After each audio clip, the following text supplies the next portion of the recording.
Nah, sekarang kita udah masuk pembahasan nih teman-teman. Disimak ya materinya. Nah, kita memasuki pembahasan yang pertama. Pembahasan yang pertama itu kita akan membahas tentang sifat pembelajaran umum di sekolah. Pembelajaran seorang anak dipengaruhi oleh sejumlah variabel dan sebagai hasilnya merupakan peristiwa yang sangat individual. Untuk menjadi yang paling efektif, kemajuan siswa dalam pembelajaran harus dipantau secara ketat oleh guru untuk memungkinkan siswa untuk maju dengan kecepatan mereka sendiri. Karena pemberian nilai mungkin akan memakan waktu, hingga 10% dari waktu yang ada mungkin akan membantu untuk mendapatkan pemahaman yang lebih baik tentang fungsi apa yang diberikan oleh nilai. Nah, berikut ini ada beberapa fungsi dari nilai menurut Haladina. Yang pertama ada penghargaan. Penghargaan ini mirip dengan sertifikasi. Nilai dalam suatu kursus merupakan catatan telah mengambil kursus dan indikasi tingkat kemahiran yang diperlukan untuk mencapai beberapa tujuan, seperti memenuhi prasyarat untuk tingkat kelas yang lebih tinggi. Lalu yang kedua ada umpan balik untuk guru dan siswa. Secara berkala, misalnya itu seperti setiap 9 minggu, akhir semester dan sebagainya, nilai dapat memberikan umpan balik terhadap kinerja siswa. Mereka mampu memberikan umpan balik tentang bagaimana baik praktik instruksional. Lalu yang ketiga ada umpan balik kepada orang tua. Para orang tua tertarik dengan kemajuan anak-anak mereka di sekolah. Praktik tradisionalnya adalah mengirimkan rapot ke rumah untuk ditandatangani orang tua sebagai jaminan bahwa orang tua telah diberitahu tentang kemajuan anak mereka. Yang keempat itu ada umpan balik untuk administrator dan guru. Jika dikaitkan dengan tujuan sasaran, nilai dapat membantu guru dan administrator menentukan pada tingkat kurikuler, sifat konten bidang materi pelajaran yang diajarkan, dan setiap revisi dalam ukuran instruksional yang diperlukan untuk mencapai hasil yang diinginkan. Lalu yang kelima itu ada penempatan. Secara nasional, anak-anak kita dikelompokkan berdasarkan kelas dan seringkali dilacak berdasarkan kemampuannya. Pola kelas yang dapat diidentifikasi telah digunakan oleh peneliti, guru, dan administrator untuk membuat keputusan tentang pendapat baru sesuai dengan minat terbaik. Yang keenam itu ada penghargaan dan kehormatan. Nilai dapat menjadi dasar atau digunakan sebagai kriteria untuk penghargaan dan penghargaan skolastik. Di sekolah menengah, contohnya pidato perusahaan kelas sering dipilih sebagai individu dengan IPK keseluruhan tertinggi. Lalu yang ketujuh itu ada seleksi. Seleksi ke dalam program akademik mungkin didasarkan pada nilai. Misalnya, salah satu pertimbangan untuk mengikuti program berbakat adalah nilai yang diperoleh di tahun-tahun sebelumnya. Yang ke-8 ada konseling akademi dan karir. Perguruan tinggi dan universitas menyediakan jalur menuju pilihan karir yang berbeda. Jadi, misalnya cara untuk menjadi seorang insinyur adalah dengan mengikuti program insinyur di perguruan tinggi atau universitas yang memilikinya. Dan yang ke-9 ada motivasi. Jika digunakan dengan tepat, nilai dapat menjadi motivator bagi siswa. Literatur psikologi membuat perbedaan antara motivasi ekstrintik dan intristik.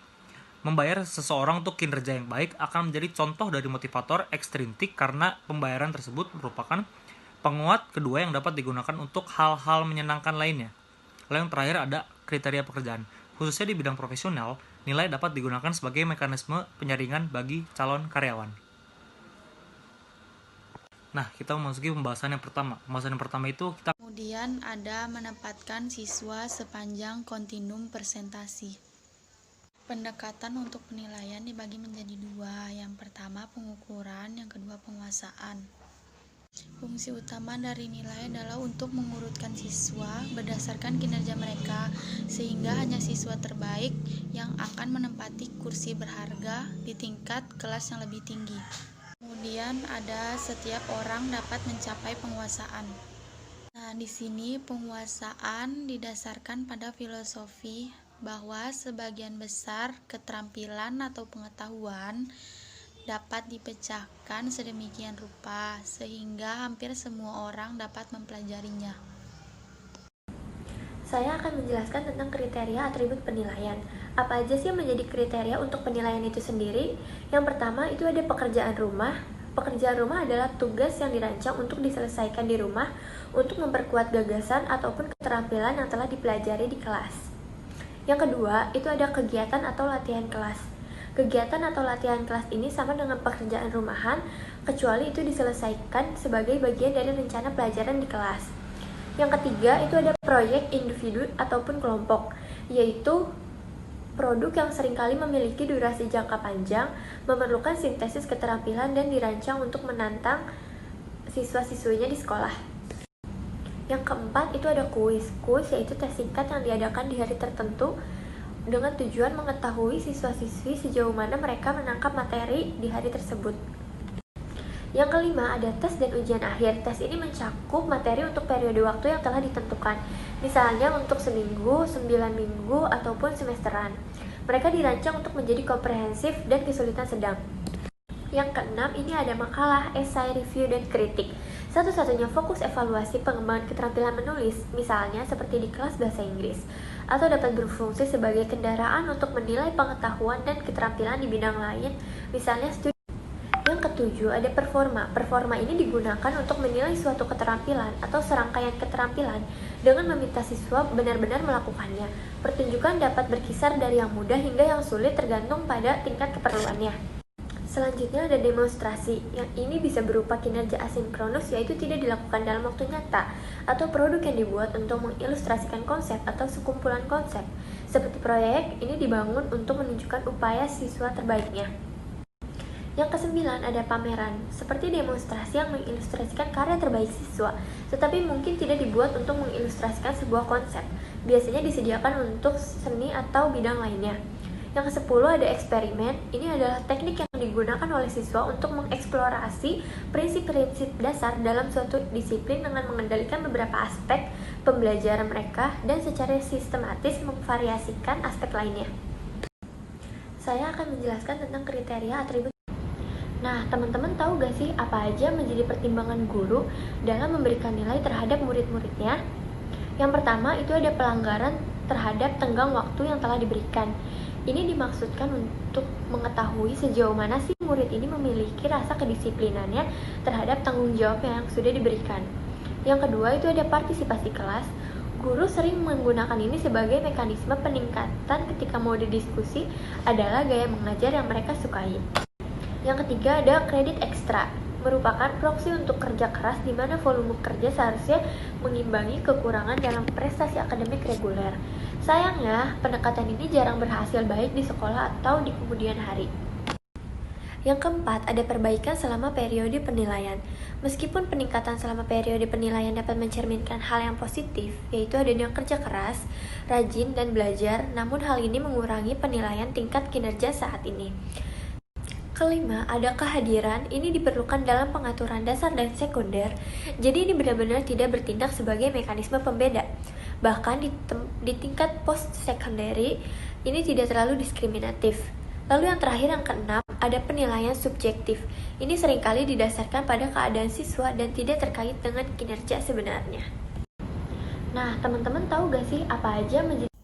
Selanjutnya, pada masa kini, banyak distrik sekolah minta guru untuk mengirim email atau memposting nilai di server web yang aman, sehingga siswa dan orang tua dapat mengikuti perkembangan terbaru dengan kemajuan prestasi siswa.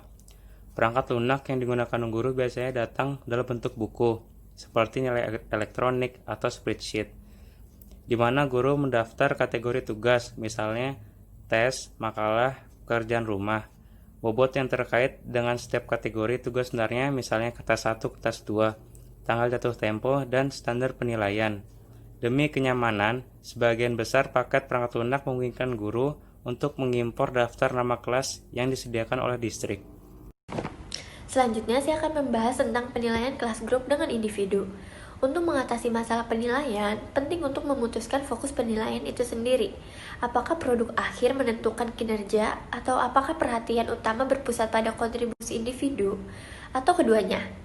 Jika kinerja menentukan produk, maka itu mungkin dievaluasi seolah-olah dihasilkan oleh satu orang. Jika penilaian mempertimbangkan faktor-faktor lain, maka faktor tersebut harus ditentukan dengan jelas sebelumnya.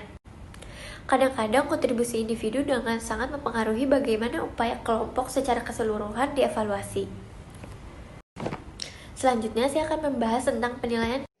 Nah, selanjutnya yaitu bagaimana cara nilai pelaporan. Jadi nilai pelaporan itu bisa dilakukan dengan dua cara. Yang pertama yaitu melakukan pencatatan, dan yang kedua yaitu melakukan peringkasan.